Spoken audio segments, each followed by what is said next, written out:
Olá, amigos. Eu sou o Tenente-Coronel Aviador Flávio Kaufmann, veterano da Força Aérea Brasileira, segunda geração de minha família na FAB e, como gosto de dizer com muito orgulho, piloto de caça. Seja um algoz piedoso, mas nunca espere piedade do seu algoz.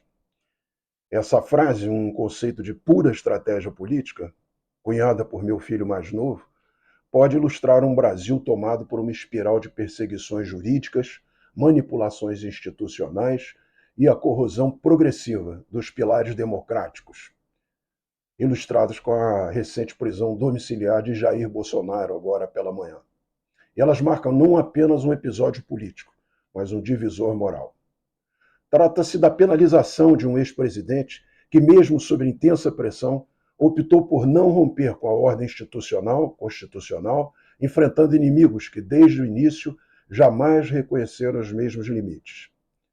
E essa simetria moral, jurídica e estratégica é o ponto de partida de nossa reflexão, que busca, na tradição dos grandes filósofos da política, respostas para o dilema de um líder acuado que se recusou a lutar com as mesmas armas de seus algozes. A frase brutal que inspira esse ensaio, seja um algoz piedoso, mas nunca espere piedade do seu algoz, resume com precisão a essência do realismo político, pois em certas arenas a moralidade só é legítima se for respaldada pela força. E quando se está diante de inimigos dispostos a tudo, inclusive a uma facada covarde em plena campanha eleitoral, como ocorreu em 2018, a recusa em usar todos os meios disponíveis pode deixar de ser virtude, para se tornar um erro de cálculo. Tucídides, o historiador grego do século V a.C., em sua obra A Guerra do Peloponeso, registrou um episódio emblemático desse conflito trágico entre moral e poder. Foi o Diálogo dos Melos.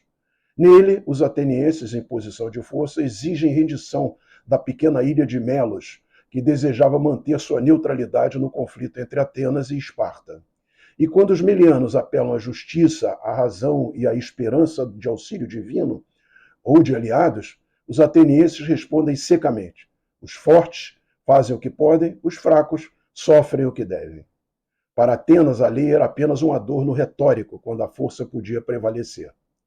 Esse episódio ilustra o abismo entre a moral que conforta os vencidos e o cálculo brutal que guia os vencedores.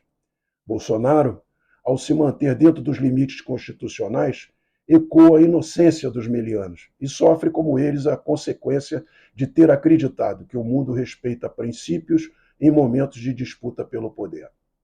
Filósofos e estrategistas clássicos teriam advertido, com ênfase sobre os riscos dessa escolha. Sun Tzu, em A Arte da Guerra, aconselhava que aquele que não pode ser forte deve saber quando se retirar. Já Maquiavel, sem eufemismos, ensinava que os homens devem ser mimados ou destruídos, pois se vingam de ofensas leves, mas não podem se vingar das graves.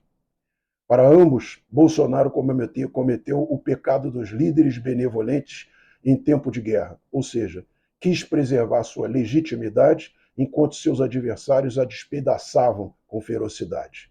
Agiu com luvas em uma arena onde só havia punhais. Carl Schmitt, teórico do estado de exceção, nos oferece uma chave conceitual definitiva para entender o drama. Para ele, soberano é quem decide sobre o estado de exceção.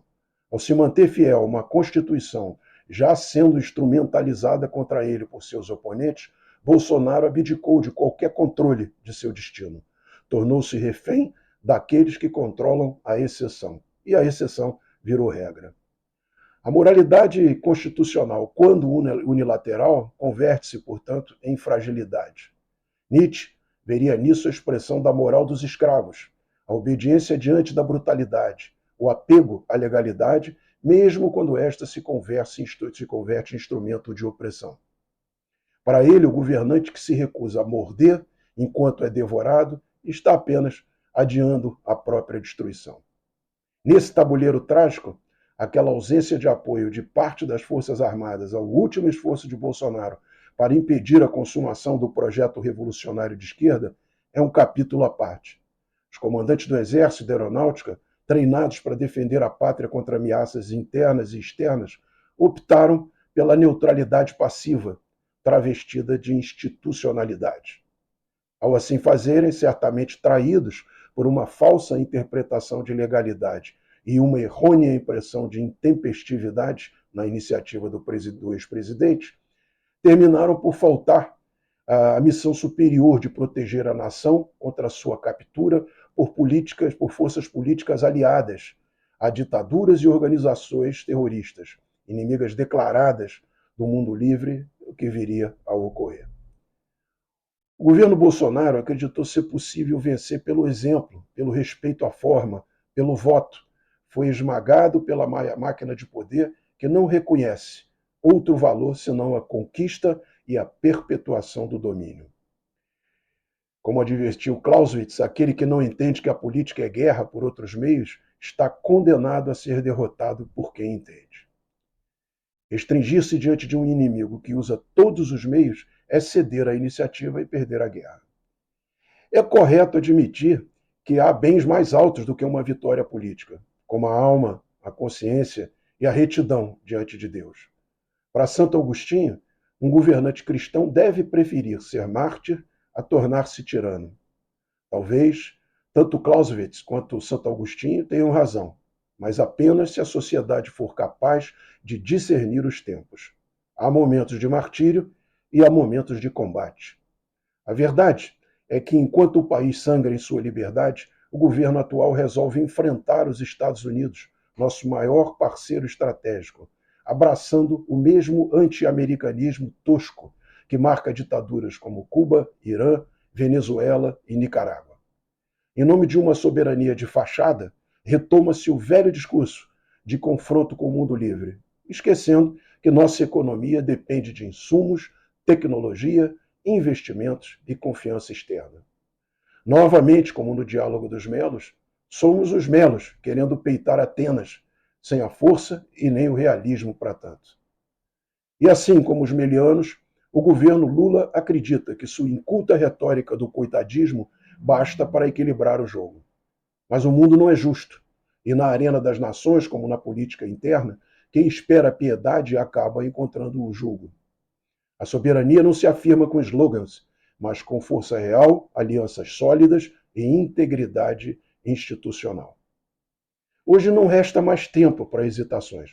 É preciso que as Forças Armadas retomem sua vocação, não como interventores arbitrários, mas como garantidores da soberania nacional, da estabilidade institucional e do bem comum. Quando os muros da República ruem, os soldados devem estar entre os primeiros a empunhar, não armas, mas a dignidade que o povo lhes confiou. A sociedade civil cabe também uma enorme parcela de responsabilidade. É tempo de abandonar a apatia, de sair do torpor narcotizado pela propaganda e pelas benesses estatais e de reagir com firmeza para assegurar a nossa liberdade. Um povo digno não se curva a tiranos nem silencia diante da injustiça. Se queremos resgatar o Brasil das mãos de um Estado espúrio, aparelhado e hostil ao próprio povo, será preciso coragem cívica, união patriótica e resistência moral.